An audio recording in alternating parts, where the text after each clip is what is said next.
देख रहे हैं बीके टाइम्स और मैं हूं आपके साथ शमा सिंह पवार। बात करेंगे खबरों की, लेकिन उससे पहले नजर डालते हैं हेडलाइंस पर। गहलोत बोले, मुख्यमंत्री को खुद बोलना चाहिए था। जैसलमेर में जली बस को फिटनेस देने पर उठाए गंभीर सवाल, जांच की मांग की। विवादित भूमि पर किया आवंटन, 90 हरे पेड़ जेसीबी से काटे, स्थानीयों में आक्रोश फैला, तहसीलदार ने जांच की पुष्टि की।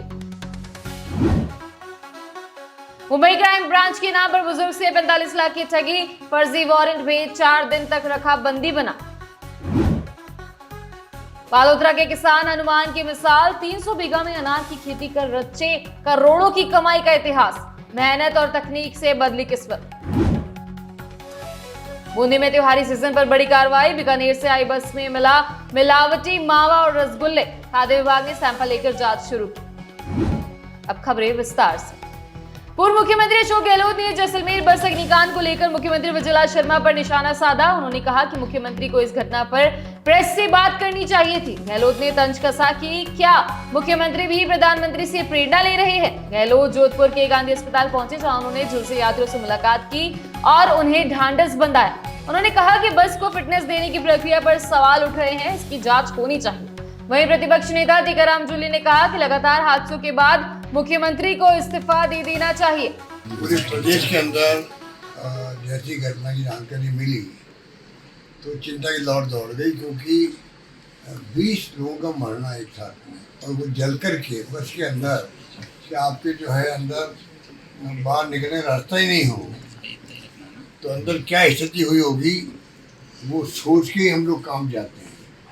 अंदर जब तक वो जले होंगे, क्या स्थिति बनी होगी, बाहर निकल नहीं पा रहे होंगे, तो आप कल्पना ही कर सकते अपन लोग। और वो बॉडी अभी तक पड़ी है अंदर यहाँ पर, जहाँ हम जाके आए हैं, उनको पहचान नहीं सकता, कोई भी ऐसी स्थिति में आ गई है, उसका DNA टेस्ट होता है। तो मैंने अभी यहाँ पर ADM साहब आए हैं और एडिशनल SP साहब आए हैं, और वो सुपरिटेंडेंट आए थे वहाँ पे MD के, उनसे मैंने मीटिंग करी है कि आप कम से कम पब्लिक को बताओ कि कब तक आपका ये होगा DNA टेस्ट। पब्लिक नहीं समझती है, वो बेचारे वहाँ रो रहे हैं, बैठे हुए हैं, मिल के हैं उनसे, वो कहे हमारी बॉडी तो दिलाओ हम लोगों को। उनको समझाया, मैंने ही समझाया, मैं कहा देखिए DNA टेस्ट, मैंने मेरी कॉमन सेंस से मैंने कहा DNA टेस्ट में कुछ टाइम लगता है, थोड़ा आप धैर्य रखो। मैं बात करता हूँ मुख्यमंत्री जी से भी, कलेक्टर से भी, कि ये काम जल्दी हो, तो थोड़ा आप धैर्य रखो। क्यों करके मैं क्या आया वहाँ पर, ठीक है, वहाँ कोई व्यवस्था नहीं थी, लाइट भी नहीं थी, आपस में वहाँ जो माहौल था वो अजीब सा माहौल था, गुस्से वाला माहौल था। तो ये मैंने भी मीटिंग करी, इनको कहा भी कम से कम व्यवस्था तो ठीक करो और खुल के बात करो उनसे। भाई कल शाम तक के ये रिपोर्ट आ पाएगी DNA, तो उनको मालूम पड़े कल शाम तक के पहले कुछ नहीं होने वाला है। ये सब तमाम बातें हमने भी करी है। दूसरा, जो बस में क्यों आग लगी है, ये बहुत चिंता की बात होनी चाहिए। अगर हमने जांच नहीं कर रहे ढंग से कि भाई किस लेवल पर बस नहीं थी और आग लग गई, वो अलग मामला होता है। बस पुरानी थी, कन्वर्ट कर दी AC के अंदर, अलग मामला होता है। तो तमाम तरह की स्थिति है, उसकी अब जाँच करवाओ। फिटनेस सर्टिफिकेट किसने दिया, जांच करवाओ। फिटनेस सर्टिफिकेट सुना मैंने कि था तो वो इसका और नहीं बस का कन्वर्ट कर दिया AC के अंदर। ये बातें मार्केट में आती जा रही है। कोई के पटाखे थे, कोई कहते हैं कि वो स्पार्क हो गया अंदर, अलग अलग कहने के। आप स्पष्ट करो सब बातें और जाँच करवाओ, जिससे कि फ्यूचर के अंदर भविष्य में कोई घटना नहीं हो और लापरवाही अभी वाले नहीं रहे। कम से कम काम तो आप करो। ये तमाम बातें हमने करी है, ठीक है। ठीक है, दो चीज हम देखते हैं भैया, तो राम राजी रहे या राज राजी रहे। जब सरकार के विषय सारी चीजें सरकार के भरोसे कि हमारी सुरक्षा सरकार कर रही होगी, हमारी शिक्षा की सरकार देखेगी, हमारी चिकित्सा की सरकार देखेगी, हमारे पास कोई आपदा आती है, कोई दिक्कत आती है तो सरकार देखेगी। लेकिन कहीं आपको नजर आ रहा हो एक से एक हादसे लगातार होते जा रहे हैं, लोगों की जान जाती हुई जा रही है। जहाँ लोग जान बचाने आते हैं वहीं जान गंवा बैठते हैं। ये हालत इस सरकार की। मैं बार बार उंगली उठाता हूँ, बात इस सरकार पे करता हूँ तो कहते हैं राजनीति करते हैं। वाले ये भी कहने लगे। अब ये बताइए कि इस बस को फिटनेस किसने दी?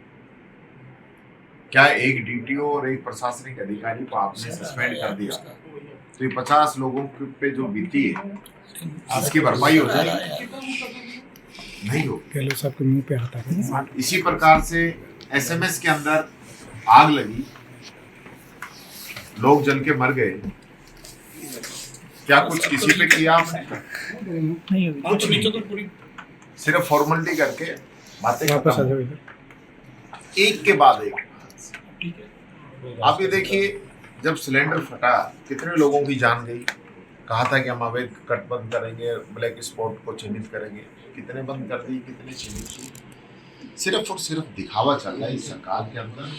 2 दिन के बाद भी मुआवजे की घोषणा नहीं होना है बहुत गंभीर बात है। राजस्थान के बालोतरा जिले के किटनोद गांव के किसान हनुमान राम पटेल आज मेहनत और लगन की मिसाल है। 10वीं कक्षा में फेल हुए हनुमान ने संघर्षों से जूझते हुए खेती में नई दिशा दिखाई। प्रवास से लौटकर उन्होंने 22 से 24 हजार अनार के पौधे 300 बीघा में लगाए, जिससे आज वे सालाना करोड़ों की आमदनी कर रहे हैं। उनके फार्म हाउस में आम, नारियल, खजूर, नींबू, संतरा जैसे कई फलदार पेड़ हैं। परिवार में उनके पिता जीवाराम चौधरी सरपंच रहे, जिन्होंने गांव का चहुमुखी विकास करवाया। बाद में उनकी पोती सरोज कुमार भी सरपंच बनी, जिन्हें संभाग स्तर पर सम्मानित किया गया। हनुमान की ये कहानी राजस्थान के किसानों के लिए प्रेरणा बन गई है। धौलपुर में स्वच्छ भारत मिशन शहरी के तहत बसेड़ी नगर पालिका में बुधवार को आयुष्मान भारत कार्ड वितरण शिविर आयोजित हुआ।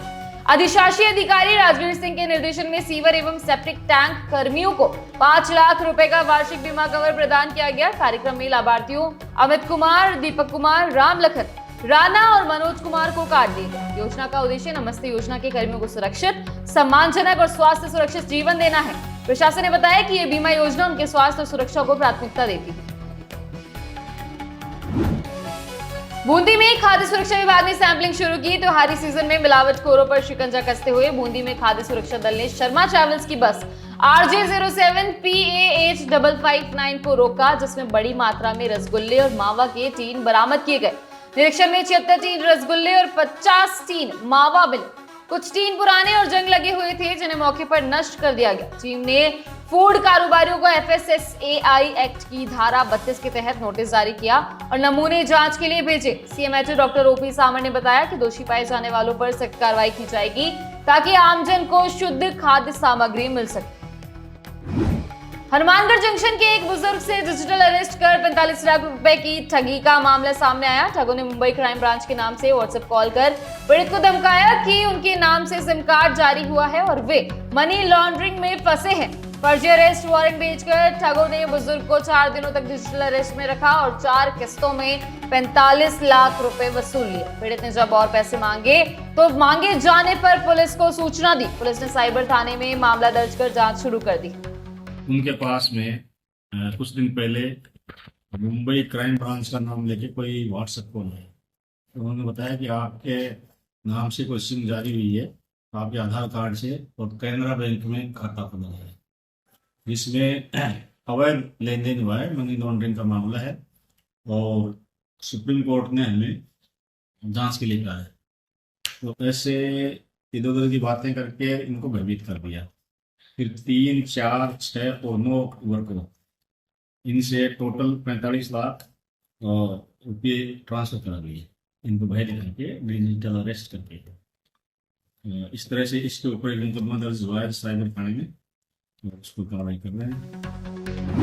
भरतपुर में भाजपा ने प्रेस वार्ता कर कांग्रेस के 5 साल और भाजपा के 20 माह के कार्यकाल की तुलना की। विधायक डॉक्टर शैलेश सिंह ने कहा कि भाजपा सरकार ने सिर्फ 20 माह में ही विकास के कई रिकॉर्ड बनाए। भाजपा जिला अध्यक्ष शिवानी दायमा ने कहा कि मुख्यमंत्री विजयलाल शर्मा के नेतृत्व में प्रदेश तेजी से तरक्की की राह पर है। उन्होंने बताया कि भरतपुर में सड़कों, रिंग रोड और ओवरब्रिज के काम तेजी से चल रहे हैं। आने वाले 2 वर्षों में जिले की तस्वीर पूरी तरह बदल जाएगी। धौलपुर में राजस्थान आवासन मंडल एक बार फिर विवादों में है। आरोप है कि मंडल ने PWD की विवादित भूमि पर कुछ लोगों को भूखंड आवंटित कर दिए। यही नहीं, भवन निर्माण के लिए 90 से अधिक हरे और फलदार पेड़ों को जेसीबी से काट डाला गया, जिसकी अनुमति तहसीलदार से गलत तथ्यों के आधार पर ली गई।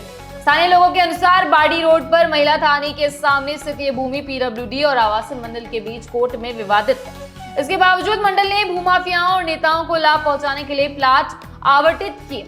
नियमों के मुताबिक मुख्य सड़क की सेंटर लाइन से 40 मीटर दूर भूमि का आवंटन किया जाना चाहिए था, लेकिन आवासन मंडल ने केवल 17.5 मीटर दूरी पर ही आवंटन कर दिया। कैसे कट रहे हैं सर? हमारे यहाँ पे 12 HIG के मकान बनाने हैं सर, तो वहाँ पे यारे पेड़ खड़े हैं, तो सर इनके लिए हमने तहसीलदार महोदय से परमिशन लेने से उनको कटवा के फिर हम हमारे यहाँ से मकान बनाएंगे सर। शर्मा और ये हाउसिंग बोर्ड निवासी हूँ। ये आवासन मंडल आयुक्त ने अनावश्यक जो है इन वृक्षों को तोड़ने के लिए या नष्ट करने के लिए सीमांत बता रहे हैं। आवासन आयुक्त महोदय द्वारा बताया गया है कि सीमांत तहसीलदार महोदय धौलपुर द्वारा ये स्वीकृति जारी की गई है कि हरे पेड़ों को काट दिया जाए, जबकि उन्होंने सर्वे करवाया है तो पटवारी की मिली भगत से या अन्य शासन की मिली भगत से इन्होंने बबूल के वृक्ष बताए हैं, जबकि प्रत्यक्ष में यहाँ जो भी मीडिया वाले बंधु पधारे हैं वो देख रहे हैं आम के वृक्ष हैं, नीम के वृक्ष हैं, अमरूद के वृक्ष हैं, फलदार वृक्ष हैं, आंवला के वृक्ष हैं, मौसमी के वृक्ष हैं, पपीता के वृक्ष हैं, छुआरे के वृक्ष लगे हुए हैं और औषधीय वृक्षों के अलावा भी पीपल है, बड़ है, पाकर है, ये तमाम वृक्ष, इसमें 90 की संख्या में वृक्ष लगे हैं। सन 2004 से हमने इन वृक्षों को पालन पोषण किया है, इसमें खाद डलवाए हैं, मिट्टियाँ डलवाई हैं और कठोर परिश्रम करने के बाद इनकी लगभग 30-30, 35-35 फुट की इनकी लंबाई है और घेरे वृत्त में यदि अपन लेवें तो 2-2, 2.5 फुट इनका घेरा है और समूल रूप से ये स्थायी रूप से यहाँ पर स्थापित हैं। अभी ये किसने कटवाए हैं और एक मिनट किसने कटवाए हैं, कितने पेड़ कटवाए हैं? इन्होंने तहसीलदार महोदय के द्वारा ये पेड़ कटवाए जा रहे हैं। फिलहाल के लिए इतना ही। बने रहिए पीके टाइम्स के साथ। नमस्कार।